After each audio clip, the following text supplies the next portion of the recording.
Hello everyone, welcome back to my channel Capsa. Today we are going to talk about Penicillin G, also known as Benzylpenicillin. This drug is historically significant because it was the first clinically used antibiotic back in 1941. It is a natural beta-lactam antibiotic which is produced by Penicillium chrysogenum, and the presence of a benzyl side chain is what gives this molecule its characteristic activity. Penicillin G is considered the foundation of antibiotic therapy, so understanding it is essential for every medical learner. Chemically, penicillin G contains two important rings, the thiazolidine ring and the beta-lactam ring. These rings are responsible for its activity but also make the molecule quite fragile. It is acid labile, which means stomach acid destroys it, so penicillin G cannot be taken orally. It is also thermolabile, so heat can inactivate it. The sodium and potassium salt forms dissolve easily in the water, which is why they are ideal for the injection. Fresh solutions are preferred because they slowly lose the potency, usually remaining stable for about 3 days at 4 degrees Celsius. Now let us look at how penicillin G works. Its primary mechanism is inhibition of bacterial cell wall synthesis. It binds to the protein known as penicillin binding proteins or PBPs and blocks the transpeptidation process or step that creates the cross links in the peptidoglycan layer. So without these cross links, the bacterial cell wall become weak and the bacteria undergo lysis. This makes penicillin G bactericidal, but mainly against bacteria that are actively dividing.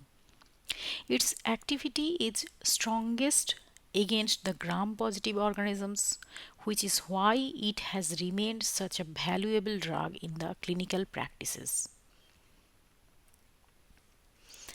When we consider its spectrum of activity, penicillin G is effective against organisms such as streptococci, pneumococci, Bacillus anthracis, Corynebacterium diphtheria, various Clostridia species, Listeria, Neisseria meningitidis, Treponema pallidum, the organism responsible for syphilis and Leptospira.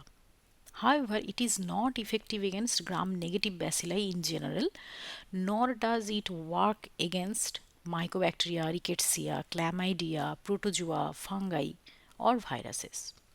So this clearly places it in the row of narrow spectrum antibiotic category.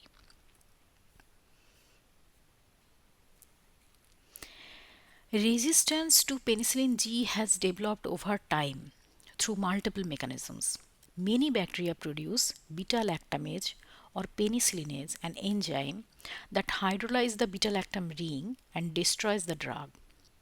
Other organisms such as MRSA and resistant pneumococci alter their penicillin binding proteins so that the drug cannot bind. Some gram-negative bacteria decrease porine channels, reducing the drug entry, and others uses the efflux pumps to push the antibiotic out.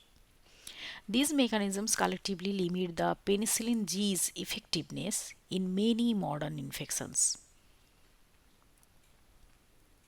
From pharmacokinetic perspective, penicillin G must be administered intramuscularly or intravenously because it is destroyed by gastric acid. After injection, absorption is rapid and peak plasma concentration appears in about 30 minutes. It does not cross the blood-brain barrier well unless the meninges are inflamed.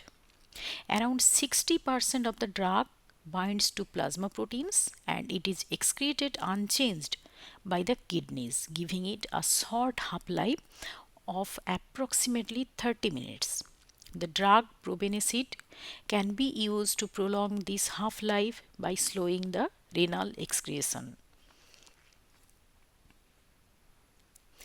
Penicillin G comes in different formulations that determine how fast and how long it acts in the body.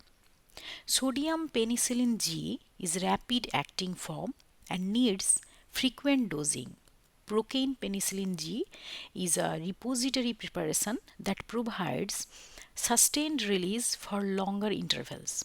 Benzathine penicillin G is the longest acting form, releasing very slowly and often used for prophylaxis such as rheumatic fever or for long-term syphilis treatment schedules. The choice of formulation depends completely on the clinical situation. Like all drugs, penicillin G has adverse effects. Pain at the injection site is common. Intravenous use can sometimes cause thrombophlebitis. High doses, especially in patients with renal impairment, can lead to central nervous system toxicity, such as seizures. Hypersensitivity reaction are the most important concern and can range from mild rashes to severe anaphylaxis. In patients with syphilis, a reaction called Jarisch-Hersheimer response can occur due to rapid killing of spirochetes. Superinfections are rare but possible. Clinically, penicillin G continues to be extremely valuable. It is widely used for streptococcal infections and for the prophylaxis of rheumatic fever. It can be used for pneumococcal infections when the organism is susceptible. High dose intravenous penicillin G remains a key treatment for meningococcal meningitis. It is the definitive drug of choice for all stages of syphilis.